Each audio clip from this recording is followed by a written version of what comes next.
Bismillahirrahmanirrahim. Assalamualaikum warahmatullahi wabarakatuh. Perkenalkan, nama saya Irfan Takbiransyah, NIM 0222029, asal kuliah di Universitas Lingga Buana PGRI Kota Sukabumi. Assalamualaikum warahmatullahi wabarakatuh. Perkenalkan, nama saya Siti Ayunda Harahap, NIM 0222022, mahasiswa Universitas Lingga Buana PGRI, Program Studi Manajemen semester 5. Assalamualaikum warahmatullahi wabarakatuh. Perkenalkan, nama saya Muhammad Alif Mulki, NIM 0222028. Saya mahasiswa Universitas Lingga Buana PGRI semester 5, Prodi Manajemen.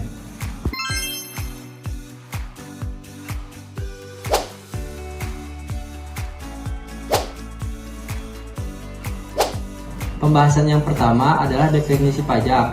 Pajak merupakan kontribusi wajib kepada negara yang terutang oleh orang pribadi atau badan yang bersifat memaksa berdasarkan undang-undang dengan tidak mendapatkan imbalan secara langsung dan digunakan untuk keperluan negara bagi sebesar-besarnya kemakmuran rakyat.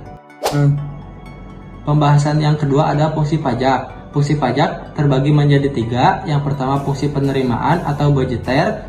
Pajak yang menjadi sumber utama pendapatan negara untuk membiayai pengeluaran rutin dan pembangunan seperti belanja pegawai, infrastruktur, dan layanan publik.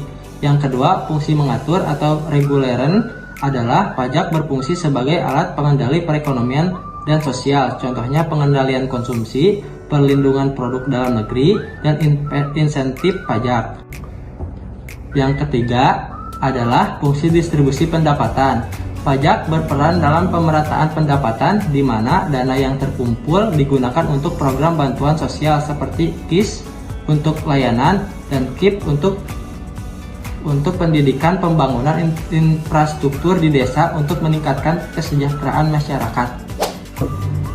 Pembahasan yang ketiga adalah perbedaan pajak dan jenis pungutan lainnya. Perbedaan pajak terbagi menjadi 2. Yang pertama, retribusi, dan yang kedua, sumbangan. Retribusi pengertian pada umumnya mempunyai hubungan langsung dengan kembalinya prestasi karena pembayaran tersebut ditunjukkan semata-mata untuk mendapatkan suatu prestasi tertentu dari pemerintah. Kedua adalah sumbangan. Dalam retribusi dapat ditunjukkan seseorang yang menikmati kontra prestasi dan pemerintahan, sedangkan pada sumbangan seseorang mendapatkan prestasi justru tidak dapat ditunjukkan, tetapi golongan yang dapat menikmati kontraprestasi. Sebagai contohnya sumbangan adalah bencana alam. Saya di sini akan menjelaskan mengenai kedudukan hukum pajak seperti yang ada di atas. Di negara-negara hukum, segala sesuatu harus ditetapkan dalam undang-undang.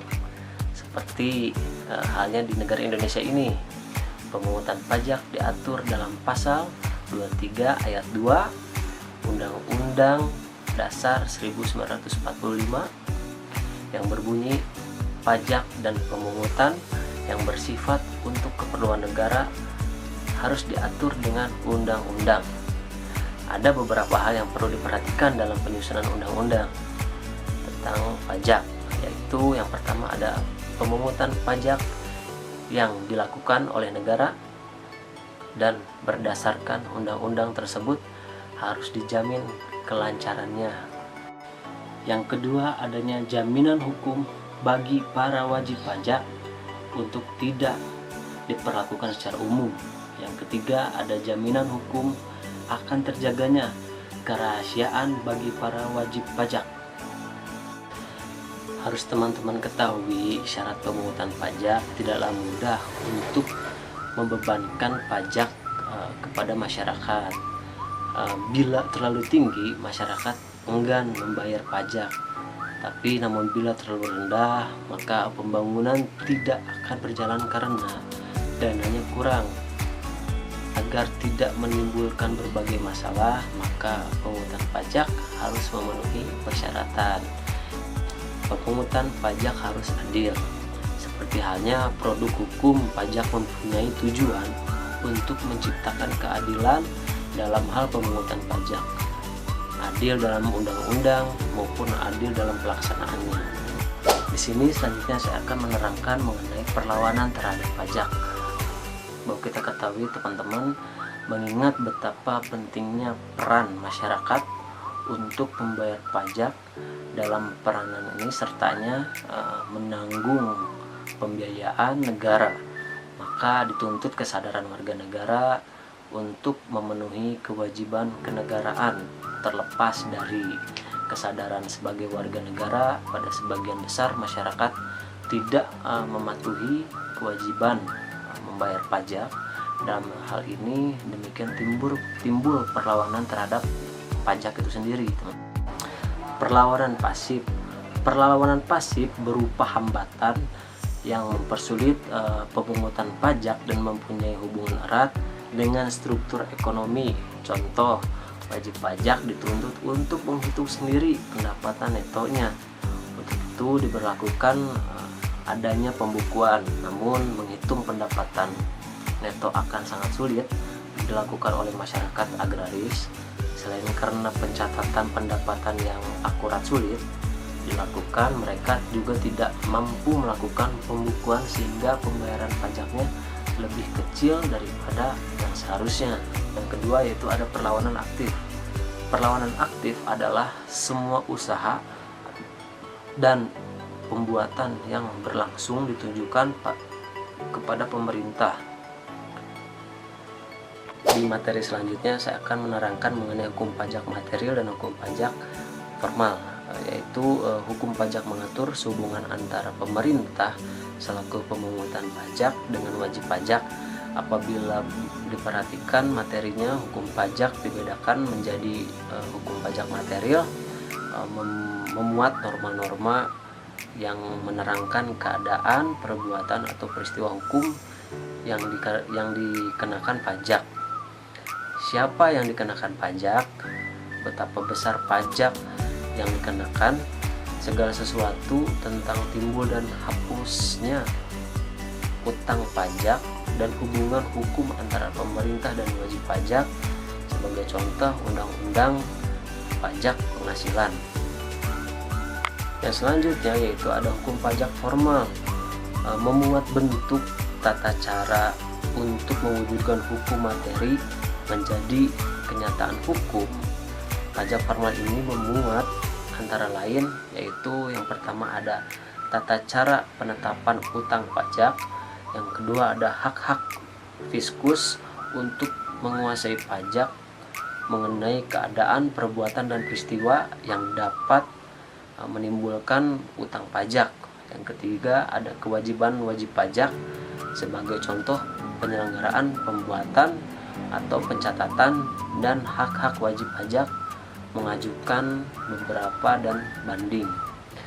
Di Indonesia, hukum pajak formal ini telah diwujudkan dalam Undang-Undang Republik Indonesia Nomor 7 Tahun 2021 tentang kekuatan hukum dan tata cara perpajakan. Untuk materi selanjutnya ada azas pengenaan pajak. Azas utama yang paling sering digunakan oleh negara sebagai landasan untuk mengenakan pajak adalah 1. Azas domisili atau kependudukan. Berdasarkan azas ini, pajak dikenakan berdasarkan tempat tinggal seseorang atau perusahaan. Yang kedua, ada azas sumber. Berdasarkan azas ini, pajak dikenakan berdasarkan tempat penghasilan diperoleh. Yang terakhir, ada azas kebangsaan. Berdasarkan azas ini, pajak dikenakan karena seseorang atau suatu perusahaan adalah warga negara suatu negara. Sistem pemungutan pajak. Sistem pemungutan pajak dapat dibagi menjadi 3. Yang pertama, Official Assessment System, yaitu pajak dihitung dan ditetapkan oleh petugas pajak. Wajib pajak hanya membayar pajak sesuai ketetapan, contohnya pajak bumi atau bangunan. Yang kedua, Self-Assessment System. Wajib pajak menghitung, melaporkan, membayar pajaknya sendiri. Pemerintah hanya mengawasi, contohnya pajak penghasilan atau PPh. Dan yang terakhir ada Withholding System, yaitu pihak ketiga atau si pemberi kerja memotong pajak dari penghasilan wajib pajak dan menyetorkannya ke negara. Contohnya, pajak atas gaji karyawan. Cara pemungutan pajak. Cara pemungutan pajak dilakukan berdasarkan 3 stelsel.